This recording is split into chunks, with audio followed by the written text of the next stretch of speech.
At least for me, I had this huge imposter syndrome at my job. I was getting paid and it was a safe space where my colleagues were telling me that I'm doing okay. I was new, so I had to learn. And even despite all that, I kind of felt like I was like the jack of all trades, master of none. I work in Paris as a data consultant at L&T Infotech. And I'm currently focused on one client, L'Oreal. It took me a second to really feel that, all right, I'm not struggling. I'm doing instead of just learning all the time. Have you ever felt that you're not good enough to carry a title? Business Intelligence Manager. I speak French fluently. I can whip up a rad biryani. Or can edit video, man. This has to do with measuring how good you are at something. That's the problem. How do you do that?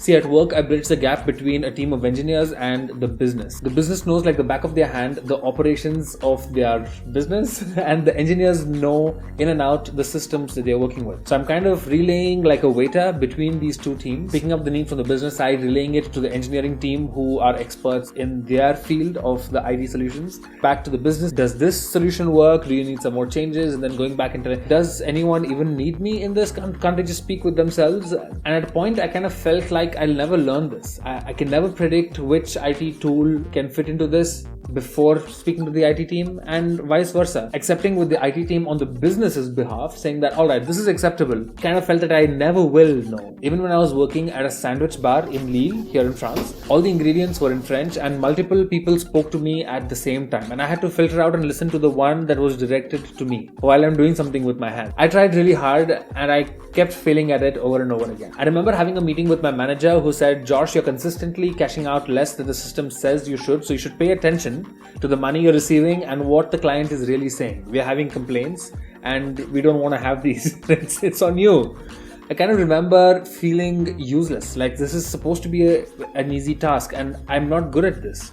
My colleagues, people who joined with me, seem to be doing okay. People who joined after me seem to be picking up just fine. Of course, they're French, but they seem to be picking up just fine. And I kind of felt like I'll never get this. And full disclosure, during my short stay at the sandwich bar where I was making sandwiches, I didn't get good.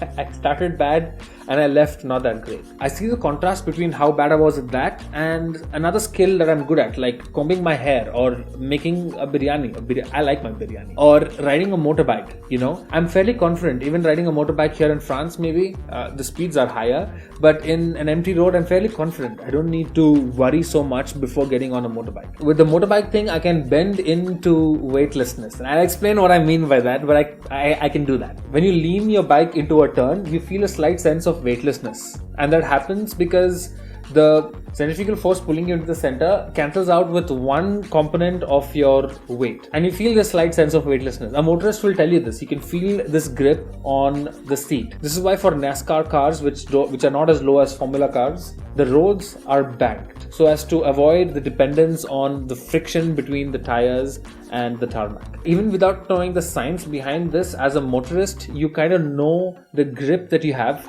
even before taking the turn. A little bit of water or gravel can completely toss you off. You can make that mistake. But for the most part, if it's a habitual route and a road is not tampered with, you kind of take that lean of faith.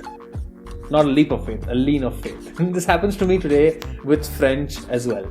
Even if I miss the first part of a story or something that someone is saying, I can confidently stay put and stitch from what else I hear because I'm leaning into my weightlessness. You know, now it takes an experienced rider to take this lean of faith. Otherwise, what one does is slows the motorbike down and turns the handle without leaning in. This makes sure that all your weight is on the floor and that you're not going to skid. You know, so it takes an experienced rider to keep the speed and lean into the turn. With my job currently, not the sandwich job, I have another job now. I'm bad at the sandwich thing. With my job currently, after 2 years of shuttling between the business and the IT teams, I'm kind of getting a hang for it. And that's, I think, what you and I need when it comes to measuring how good we are at something. Not in terms of time, like 2-year work X, 5-year work X, or in terms of a level, you know, like A2 level, A3 level. What is the real task at hand? Are you comfortable doing it? So if you're trying to learn French, can you express yourself in French? If not, keep working on it until you can lean into weightlessness. In this channel, I'm going to talk about techniques on learning language and share with you my own journey of learning languages. So if you're interested in learning languages or learning tout court, definitely subscribe to the channel. I'll see you guys in the next one.